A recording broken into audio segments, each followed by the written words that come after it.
Another day, another question. Our customer needs the answers. Let me ask the expert. So on this episode, we're obviously talking about cleaning the car, whether it has value to the vehicle, if just the general maintenance and the looking after your vehicle goes a long way overall. What would you say? Yeah, definitely. Definitely. I suppose, well, they say it's your second biggest investment, getting a car, isn't it? Than buying a house. But yeah, looking after it, cleaning it. I would personally avoid using commercial car washes with the big brushes on, because it does the locals. Yeah, it does scratch your paintwork. So you better to go for a proper valeter. Probably, yeah, or do it yourself, and then at least you know what you're cleaning.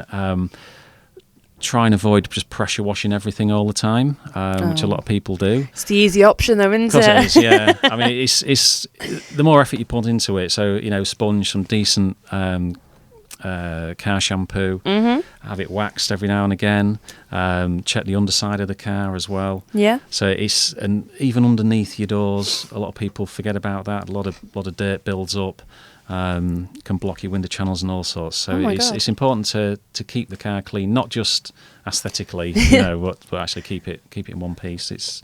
It'll protect your investment as well. Help you in the long run. Amazing. Well, thank you very much. No problem.